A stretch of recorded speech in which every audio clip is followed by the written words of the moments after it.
자, 오늘의 제목은 음료, 바벨론의 심판. 계시록 17장 1절부터 8절까지 같이 한번 교독하도록 하겠습니다. 제가 먼저 읽겠습니다. 또 일곱 대접을 가진 일곱 천사 중 하나가 와서 내게 말하여 이르되 이리로 오라. 많은 물 위에 앉은 큰 음료가 받을 심판을 내게 보이리라. 땅에 있던 자들도 그와 더불어 맹매하였고 땅에 사는 자들도 그 맹의 포도주에 취하였다 하고 곧 성령으로 나를 데리고 광야로 가니라. 내가 보니 여자가 붉은빛 짐승을 탔는데 그 짐승의 몸에 하나님을 모독하는 이름들이 가득하고 일곱 머리와 열 뿔이 있으며 그 여자는 자주빛과 붉은빛의 옷을 입고 금과 보석과 진주로 꾸미고 손에 그 남자가 가지에 가지한 무덤과 그의 맹에 더러운 옷들이 가득하더라. 그의 이마에 이름이 기록되었으니 비밀이라 큰 바벨론이라 땅의 음료들과 가증한 것들의 어미라 하였더라. 또 내가 보니 이 여자가 성도들의 예수의 증인들의 피에 취한지라. 내가 그 여자를 보고 놀랍게 여기고 크게 놀랍게 여기니 천사가 이르되 왜 놀랍게 여기느냐? 내가 여자와 그가 탄 일곱 머리와 열 뿔 가진 짐승의 비밀을 내게 이르리라. 내가 본 짐승은 전에 있었다가 자신이 없으나 장차 영역으로부터 돌아와 멸망으로 들어가자니 땅에 사는 자들로서 천사의 이유로 그 이름이 생명책에 기록되지 못한 자들이 이전에 있었다가 지금은 없으나 장차 나올 짐승을 보고 놀랍게 여기리라. 아멘. 우리는요 지난주에 계속 대접 재앙을 통해서 모든 계시록의 대표적인 재앙들을 보았어요. 자, 그 재앙의 목적이 뭐였느냐? 우리 지금 계시록에 나오는 이 대표적인 모든 재앙들은 무엇을 목적으로 이렇게 재앙을 내렸습니까? 전 바로 회개였어요. 회개. 그러니까 하나님은 재앙을 사람들을 못 살게 하기 위해서 멸망하고 파괴하는 그런 성전이 아니라 사람들을 회개해서 돌아오게끔 만들기 위한 것이 목적이었어요. 그러나 그들은 어떻게 했습니까? 하나님께 영광 돌리지도 않고 하나님의 이름을 모독하고 비방했어요. 하나님은 불신자들까지도 회개의 기회를 주고 계셨다는 것을 우리는 계시록을 통해서 알게 됩니다. 그러나 그런 고난을 통해서도 회개하지 못하는 자들, 그 불신자들은 스스로 회개하지 않았더라라는 것을 말합니다. 자, 이렇게 하나님께서는 무조건 이 세상에 있는 것들을 다 버리는 것이 아니라 그 안에 당신의 백성의 그 성정을 보시고 하나님의 백성으로 택하고 계셨다라는 것을 우리가 또 엿보아 알 수가 있는 거예요. 마구잡이로 그렇게 버리시는 하나님이 아닙니다. 자, 대접 재앙은 7개의 재앙으로 이렇게 부어지고 있는데 첫 번째 재앙부터 네 번째 재앙은 어디에 묻어졌습니까? 이 자연, 물, 땅, 그 다음에 해, 그 다음에 공기, 이렇게 자연의 파괴들이었어요. 이런 재해들을 우리가 통해서 우리 뭘 알 수 있습니까? 이 계시록은 언젠가 일어날 일들이 아니라 지금 우리가 이 계시록 중간에 살고 있구나. 우리가 이 계시록을 통하여 이 세상에서 주는 이 악함으로 인하여 하나님의 나라가 임하면서 다가오는 이 재앙들이 결국은 마지막 때를 준비하고 있는 거구나 라는 것을 우리가 깨달을 수 있습니다. 그러니까 계시록은 어떤 환상을 보면서 사람들한테 겁주려고 하는 것이 아니라 하나님이 이 땅을 이제 새롭게 새하늘과 새 땅으로 창조하기 이 마지막까지 무엇인가 목적을 가지고 행하시고 계시다는 거예요. 그 목적 중에 하나가 뭐였습니까? 회개였어요.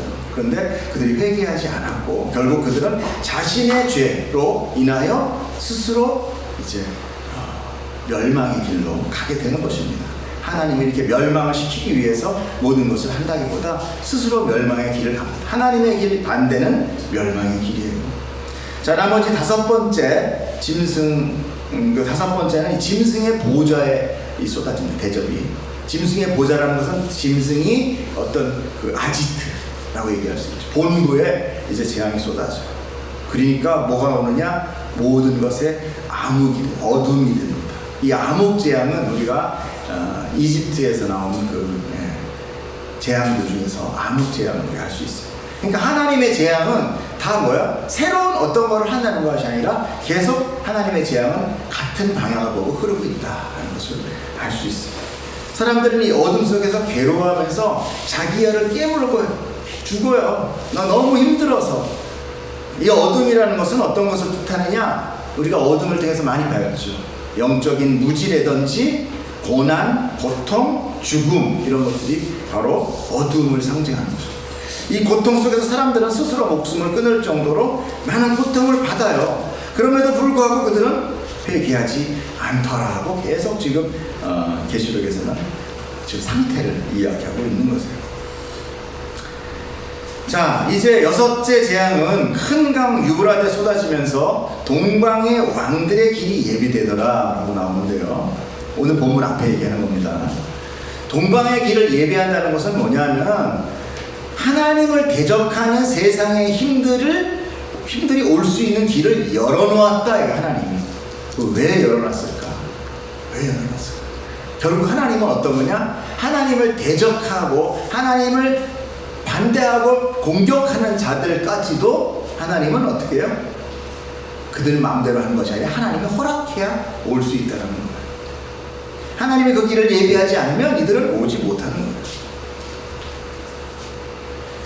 그들에게 하나님을 따를 것인가 아니면 더러운 마귀를 쫓을 것인가 하는 갈림길이 주어져요. 그럼에도 불구하고 그들은 더러운 마귀의 영에 넘어가서 하나님을 대적하기 위하여 그 늘려진 길을 찾아서 어디로 오느냐? 아마겟돈이라는 것으로 옵니다. 아마겟돈은 어디라고 그랬습니까? 하르마겟돈이라고 그래가지고 하르마 무깃도라는 거. 무깃도 갔다 왔나? 그렇지? 거기까지 나와서 무깃도라는 것은 어디냐? 늘 이제 구약 시가에 보면 열왕기 상하에 보면은요 무깃도에서 전쟁이 많이 일어납니다. 대개 보면 하나님을 반대하는 세력들이 무깃도 전쟁에서 많이 패해요. 그렇기 때문에 이 이스라엘 사람들은 무깃도 그러면 전쟁터, 전쟁이 일어나는 곳, 그 다음에 거기는 승리하는 곳이에요. 그런데 할은 뭐냐? 할은 언덕 또는 산을 의미합니다. 그러니까 무깃도의 산 이런 뜻이에요. 아마겟돈이라는 것은 무깃도의 산에서 사람들이 모든 세력들이 하나님을 대적하기 위해서 모여드는 거죠. 그들은 어떻게 되겠어요? 결국 전쟁이 일어나지만 그들은 패한다라는 것을 예표한다라는 것을 우리가 성경을 통해서 알 수 있습니다. 역시 그들을 미혹한 마귀들도 멸망을 받게 되는 거예요. 자, 이제 일곱 재앙이 쏟아지는 것은 어디였느냐? 공기였어요. 공기라기도 하고 공중이라고 합니다. 공중은 어떤 겁니까? 공중 권세 잡은 자, 마귀. 그렇죠? 자, 마귀에게 쏟아지는 거예요. 그들은 공중에 하나님의 재앙이 쏟아지자 마귀들이 전멸하는 거죠. 그러니까 큰 성이 갈라집니다. 이 다음에 이제 큰 성에 대해서 나오는데 바벨론 성을 큰 성이라고 해요.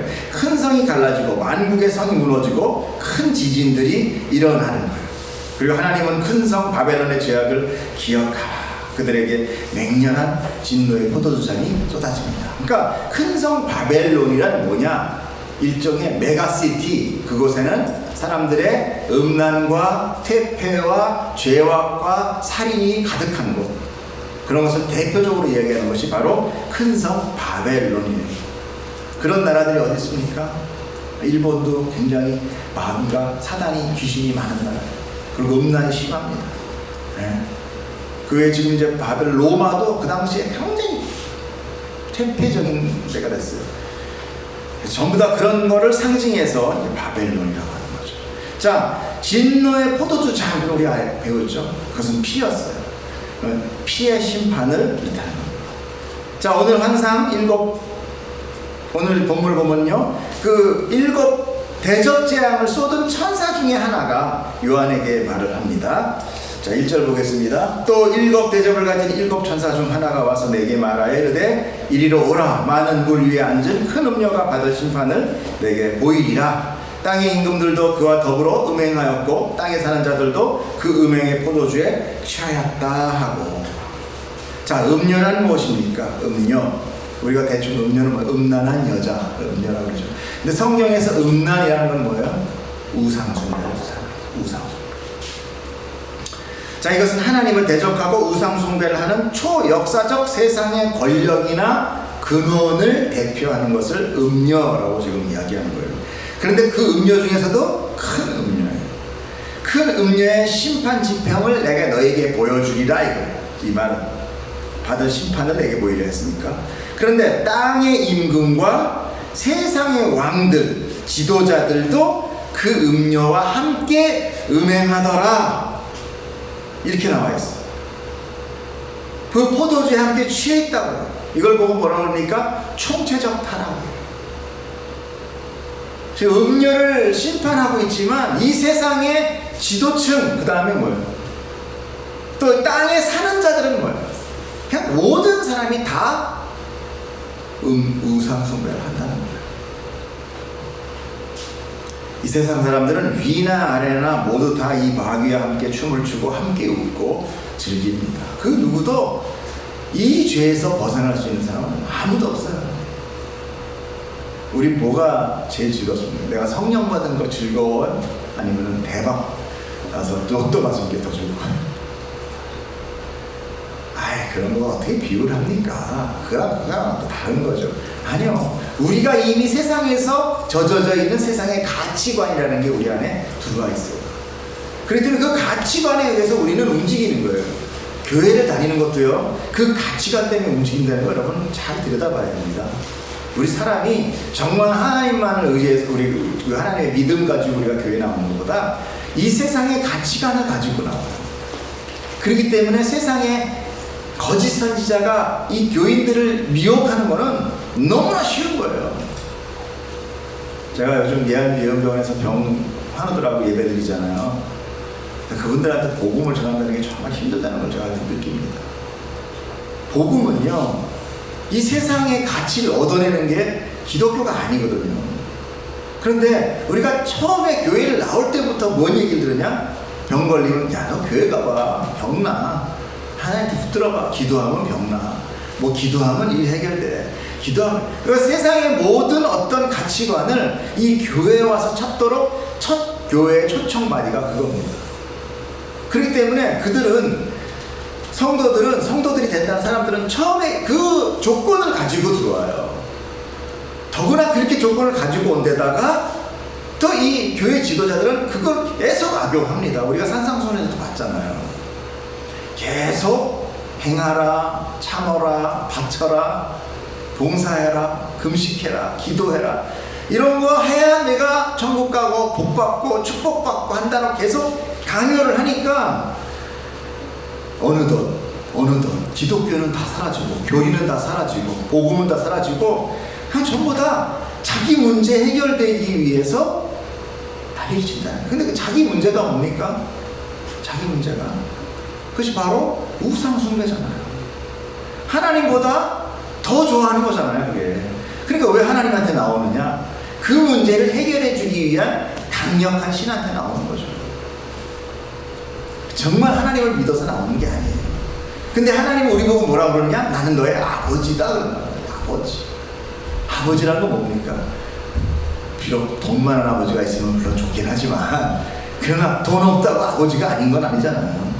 사람들이 다 결혼하기 전에 자식들이 어떻습니까? 어찌됐든 날이 저물고 힘들고 어렵든 가난한 집이든 문간방 집이든 셋집이든 정말 그 집으로 들어가는 게 그게 내가 자식이니까 최적으로 그걸 가는 거잖아요. 정말 그 마음으로 교회에 오는 사람들이 있냐? 그게 그 사람이 정말 믿음의 사람이에요. 내가 그 교회, 그 집에 가면, 내가 어느 집에 가면 내 문제가 해결되리라고 생각하고 아버지 앞에 가는 사람이 누가 있어요? 근데 내가 들어가서 내 문제를, 그 아버지라는 것이 인정됐을 때, 그때 이 자녀로서의 문제를 아버지와 나눌 때에 그 아버지의 능력만큼 그 자녀를 돌봐주는 거 아니에요. 그죠? 그 아버지의 능력이 얼마만큼 있느냐에 따라서 그 자녀의 문제가 해결되겠죠. 그렇죠? 그렇잖아요. 바로 그 다음에 해결되는 것이 바로 그 문제예요. 근데 성도들 자체가 어떤 힘센, 뭐라 그럴까요? 종교 지도자, 종교적인 신과 나는 그 신에 대해서 뭔가를 내 성원 성취를 하기 위한 존재로 만나니까 이건 부자와 뭐라 그럴까요? 아버지와 자식의 관계가 아닌 거예요. 아버지와 자식의 관계가 아닌 상태에서는 그 어떤 은혜도 흘러가지 않아요. 그러니까 우리가 복을 받는 조건은 뭐냐? 내가 그 아버지의 자녀가 돼야 된다는 거예요. 이해 가세요? 내가 그 아버지의 자녀가 되지 않는 한 아버지를 어떤 힘 있는, 내가 정말 부탁하고 싶은 어떤 힘 있는 정치가나 아니면 돈 많은 사람이나 해결사를 보고 우리가 교회 생활을 한다면 영원히 나와 그분은 뭐예요? 남남입니다. 그때는 뭐예요? 정말 내가 그 현금이 뭐예요? 대가 지불하는 거죠. 내가 이만큼 받쳐주고 내가 이만큼 일해줄 테니까 내일 좀 해결해 주세요. 그렇게 되는 거예요. 근데 하나님은 그런 자를 보고 뭐라 하느냐? 그건 내 자식 아니다. 불신자다. 관심 없는 거야, 하나님. 그러니까 일이 해결 안 돼요. 자, 3절 보겠습니다. 곧 성령으로 나를 데리고 광야로 가니라. 내가 보니 여자가 붉은빛 짐승을 탔는데 그 짐승의 몸에 하나님을 모독하는 이름이 가득하고 7머리와 10뿔이 있으며. 자, 성령의 감동을 받은 요한은 광야의 환상을 성령님으로부터 보여줍니다. 광야는 12장에 보면은 예수님을 잉태한 여인이, 즉 그 교회죠. 교회가 도망가서 하나님의 보호를 받고 받던 곳이, 양육받는 곳입니다. 그런데 지금 그 광야에 누가 있느냐? 음녀와 짐승이 있다는 거예요. 그들이 이곳에서 심판을 받게 된다는 거죠. 자, 음녀가 붉은 짐승을 타고 있습니다. 붉은 짐승은 우리 12장 3절에 보면은 붉은 용, 같은 색깔을 지니고 있어요. 동일한 존재입니다. 그 용으로부터 미움받은 짐승이라는 뜻이에요. 불다라는 것은 뭐예요? 주홍 같은 붉은 죄, 죄를 얘기해요. 죄. 음녀가 유혹과 미혹을 하면서 사람들 앞에 다가선다면 이 짐승은 폭력적으로 대합니다. 이 세상의 악은요, 늘 처음에는 유혹을 해요. 살살 유혹을 합니다. 유혹을 해서 어느 정도 들어가서 이 사람이 뭔가 내가 죄에 들어가 있구나, 죄 가운데 있구나, 내가 여기서 빠져나와야 되겠구나 라고 정신을 차릴 때 되면 어떻게 해요? 그때는 폭력을 가하는 거죠. 못 빠져나오게 하는 거예요. 세상은 우리를 쾌락과 정욕과 부유함으로 유혹하지만 또는 좌절과 살인과 가난과 기진과 전쟁, 이렇게 폭력적으로 다가와요. 짐승의 몸에 하나님을 모독하는 이름이 13장 1절에도 나옵니다. 볼까요? 내가 보니 바다에서 한 짐승이 나오는데 뿔이 10개요 머리가 7이라 그 뿔에는 10왕관이 있고 그 머리들에는 신성모독하는 이름들이 있더라. 그 머리에 신성모독이 있었어요. 자, 그런데 오늘 본문은 짐승의 몸 전체에 신성모독하는 말이 가득 차 있어요. 자, 이 얘기는 뭐냐? 제가 늘 얘기하듯이 계시록이라는 것은 여러 가지 사건은 시간적으로 나열한 게 아니에요. 이 일 터지면 그 다음 이 일 터지고, 이 일 터지면 그 다음 이 일 터지고, 인재한 끝나면 나팔제한, 나팔제한 끝나면 대접제. 이게 아니라 계속 한 사건이 반복적이면서 점층적으로 심화되고 있는 것을 보여줘요. 그냥 계시록은 한 이야기를 하고 있는 것입니다. 재앙이 3번 연복된다는 것이 아니라 재앙의 다각성을 보여주는 거예요. 다양성을. 하나님을 모독하는 이름은 세상의 악한 세력, 즉 로마라든지 북한이라든지 소련이라든지 하는 그 어떤 한 나라를 지목하는 것보다는 전 세대에 걸친 하나님의 이름을 욕되게 하고 회방하며 하나님의 자리에까지 자신을 높이고 하나님의 권위에 도전하는 그런 세력을 이야기하는 거예요. 그게 자꾸만 어떤 이 계시록을 통해서 무슨 바코드라든지 무슨 소련이라든지 무슨 원자폭탄, 김정일 이런 얘기는 이게 세대주의자들이 많이 하는데 너무 그렇게 국한시키면 안 돼. 물론 그들도 다 속해요. 그러나 그거를 빗대서 얘기하는 거 아닙니다. 그것은 다 뭐예요? 미혹하는 사람, 미혹하는 거짓 선지자들이 우리를 계속 불안하고 두렵게 만들기 위함입니다. 그렇기 때문에 계시록은 성도에게는 승리의 책입니다. 자, 4절 볼게요. 그 여자는 자줏빛과 붉은빛 옷을 입고 금과 보석과 진주로 꾸미고 손에 금장을 가졌는데 가증한 물건과 그의 음행에 더러운 것들이 그 금잔 안에 가득하더라. 자, 음녀는요 자줏빛과 붉은빛 옷을 입고 있어요. 자줏빛과 붉은빛 옷은 예수 그리스도가 자줏빛 옷을 입었었어요.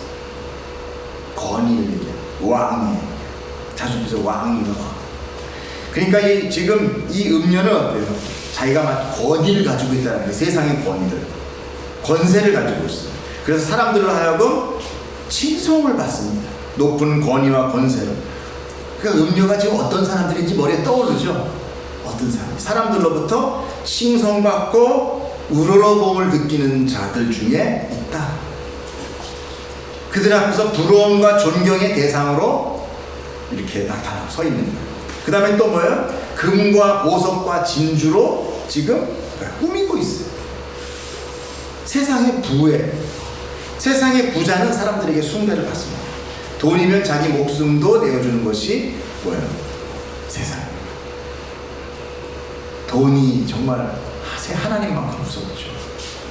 자, 오늘도 제가 뭐 실화다 뭐 들어봤는데 그렇게 잘 지내던 노 부부가 신도시 개발로 땅이 값이 오르니까 드디어는 그 황혼 이혼을 하게 되는 처절한 인생의 마지막을 겪게 되는 걸 제가 오늘 좀 전에 우리 소희랑 보다가 봤어요. 그 가정에 과연 그 돈이 무슨 행복을 갖다 줬냐. 그 부부가 해로하지 못하고 헤어지고 그리고 서로 미움과 원수가 된 거예요. 사람은 실상 자기를 위하고 자기만을 생각하고 산다고 하지만 제일 나를 위하는 게 누구라고 생각해요? 아니, 자신이잖아요, 자신. 그런데 실상 자기를 망치는 것이 늘 자기 자신이에요. 자기의 욕심과 허영과 탐욕으로 건강도 잃고 잡았던 권세, 권위도 잃고 직장도 잃고 사랑하는 사람도 길어졌고. 사람은 자기가 주인이 돼가지고 자기를 완전한 걸로 만들려고 노력하지만 그 노력 자체가 누구를 해요? 내 자신을 해야 합니다.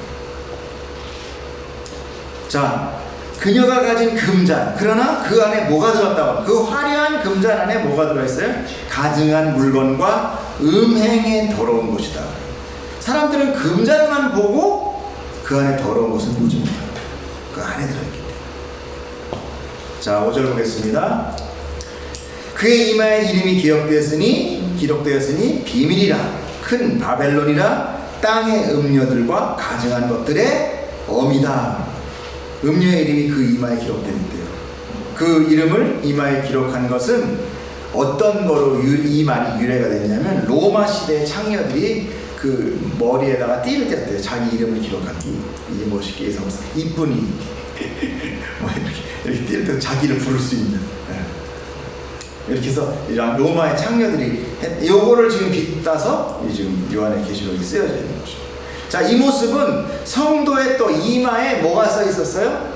하나님과 어린 양의 이름이 새겨져 있었다고 그랬잖아요. 그걸 패러디한 거예요.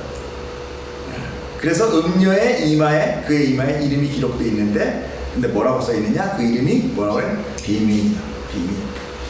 그것은 그 음녀의 정체를 어떻게 잘 나타내지 않는다라는 의미예요. 이 세상의 죄의 세력은요, 자기의 정체를 잘 안 나타내요. 신비한 것에게 신비하게 이렇게 가려놓습니다. 사람들이 호기심을 갖게끔 가려놔요. 사단과 어둠의 세력은 자기네 자신의 정체를 감추는 거예요. 왜? 자기 자신이 드러나면 사람들은 어떻게 도망치거든요. 그 괴물.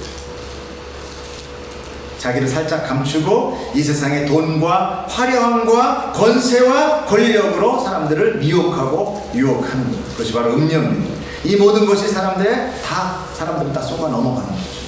안 넘어가는 사람 한 명도 없습니다. 자, 그런데 또 다른 이름이 뭐라고 그러냐? 큰 바벨론이다. 아까 제가 바벨론에 대해서 얘기를 했죠. 바벨론은 어떤 거였습니까? 이 메가시티 같은 것들, 아주 그 권세가 있고 그 안에 탐욕과 음란과 죄와 사망과 그런 미움과 막 이런 물질 이런 것들이 가득한 거. 이 세상의 힘이라고 합니다. 권세와 부와 쾌락의 상징이죠. 자, 이렇게 음녀가 사는 곳이 바로 어디냐? 바로 그 바벨론이다. 근데 그것도 큰 바벨론이다. 그러니까 너무 큰 거 좋아하지 마세요. 우리 교회 같이 이렇게 아담 사이즈가 좋은 겁니다. 좋은 거. 큰 교회 좋아하죠. 저희도 다 큰 교회 다녀봤잖아요. 그죠? 선생님? 예. 큰 교회 있으면 우리 담임 목사가 나 있는지 안 있는지도 몰라요. 그날 나왔는지 안 나왔는지도 몰라요. 내가 아파 죽어서 연락도 못하고 몰라.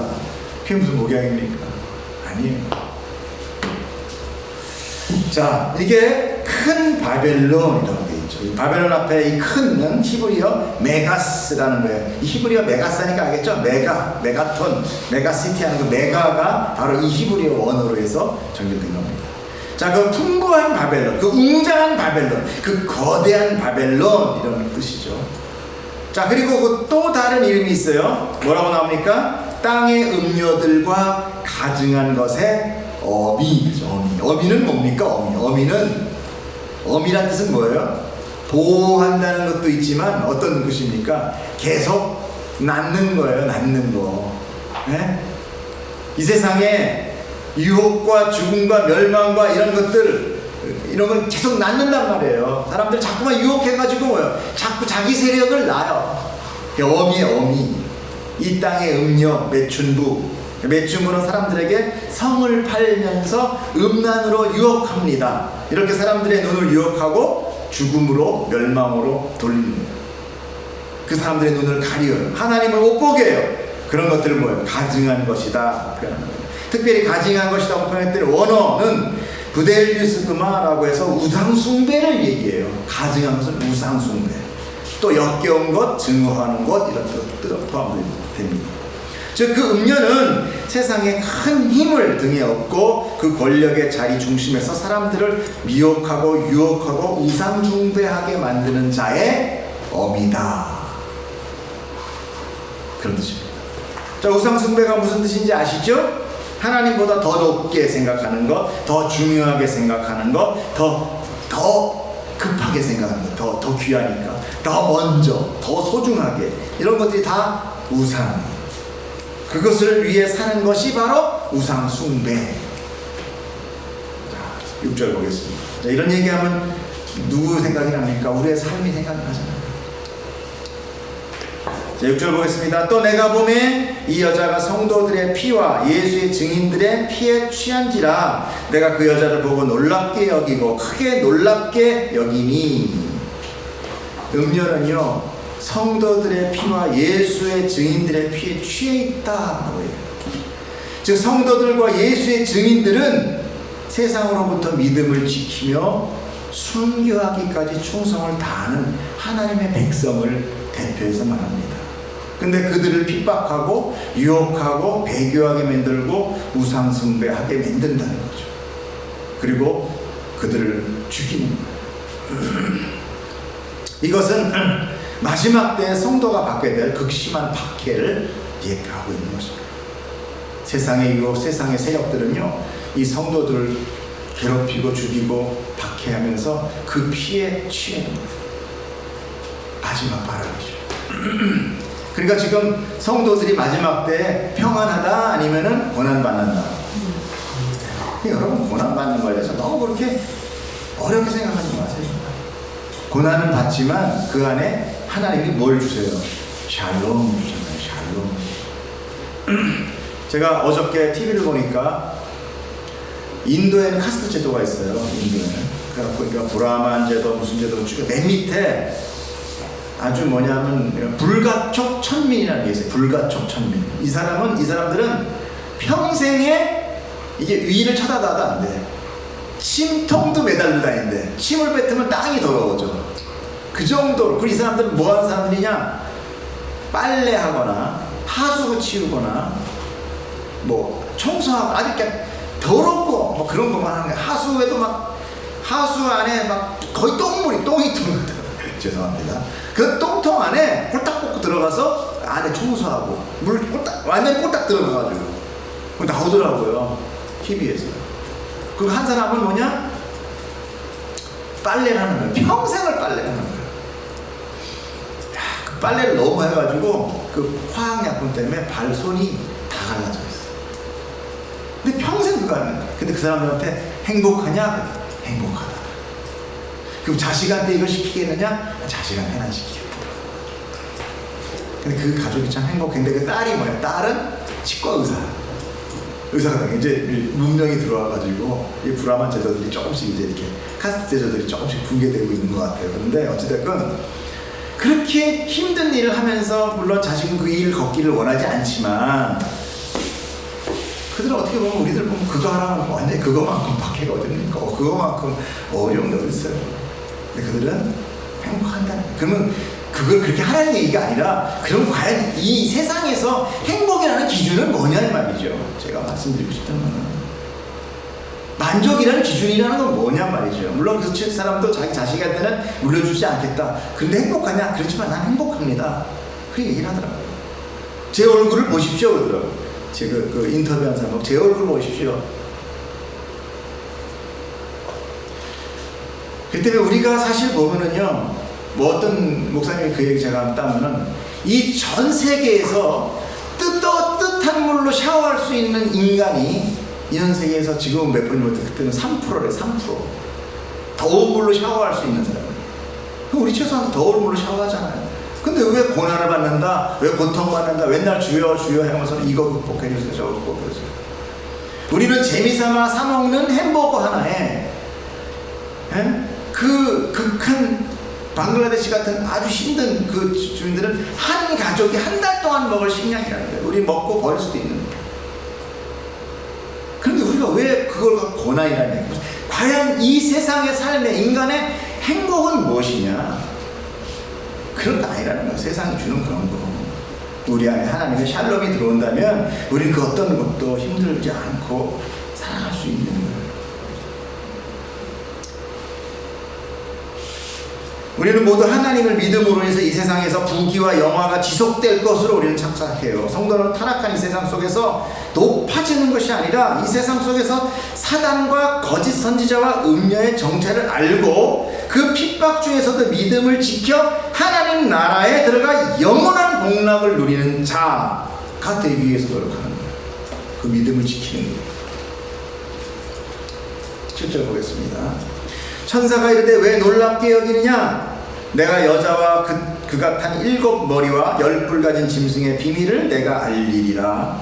내게 이르리라. 내가 본 짐승은 전에 있었다가 지금은 없으나 장차 무저갱으로부터 올라와 멸망으로 들어갈 자니 땅에 사는 자들로서 창세 이후로 그 이름이 생명책에 기록되지 못한 자들이 이전에 있었다가 지금은 없으나 장차 나올 짐승을 보고 놀랍게 여기리라.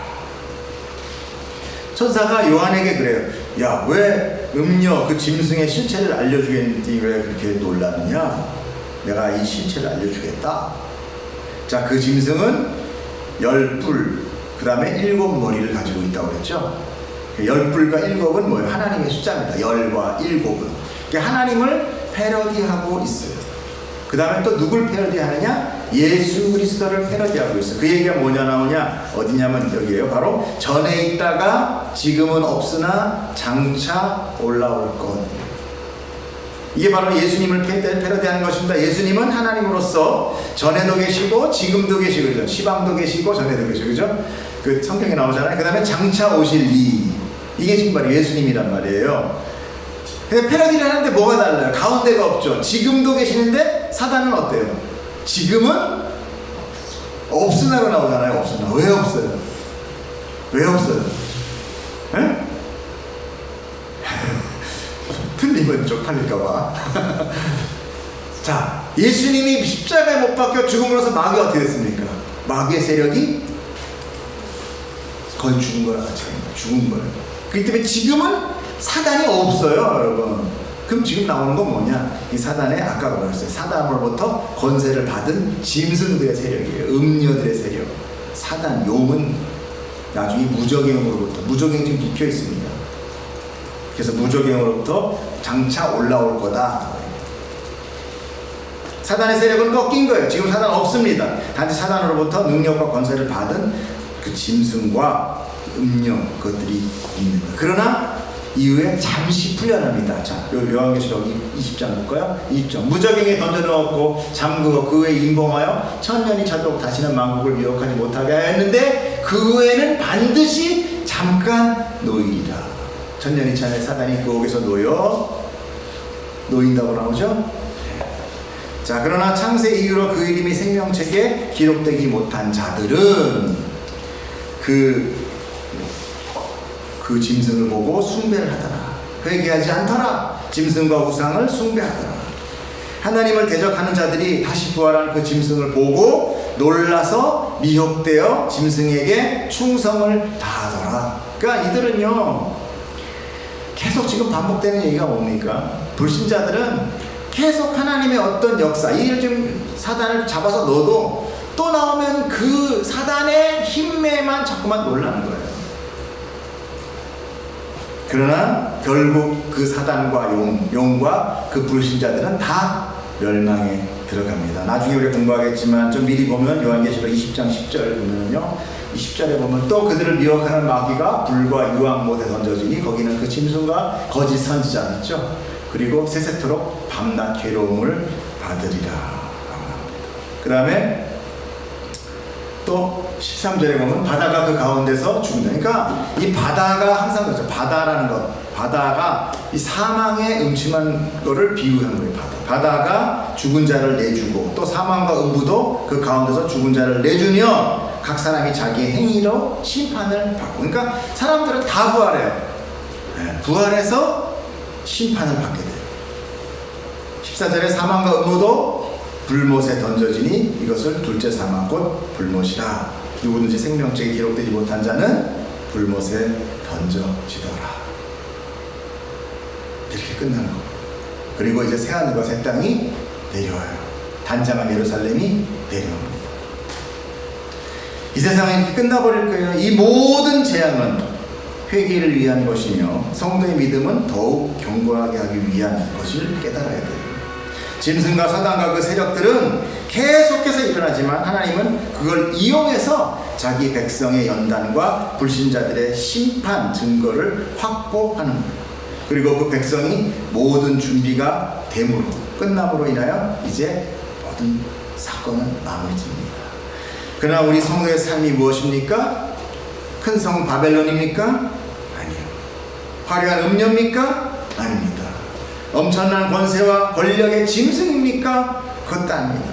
그 모든 것을 따르지 않고 오직 핍박 속에서도 하나님과 어린 양에게 충성을 다하는 자로 만들어져 가는 것, 그것이 바로 신앙생활이라는 것. 그것을 깨닫고 그것을 목적으로 나고 살아가는 것, 여러분은 분명히 승리하게 될 겁니다. 왜? 하나님이 우리를 도와주시니까. 아멘.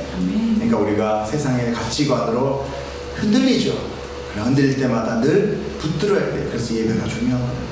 예배는 우상 숭배를 배격하는 가장 큰 나의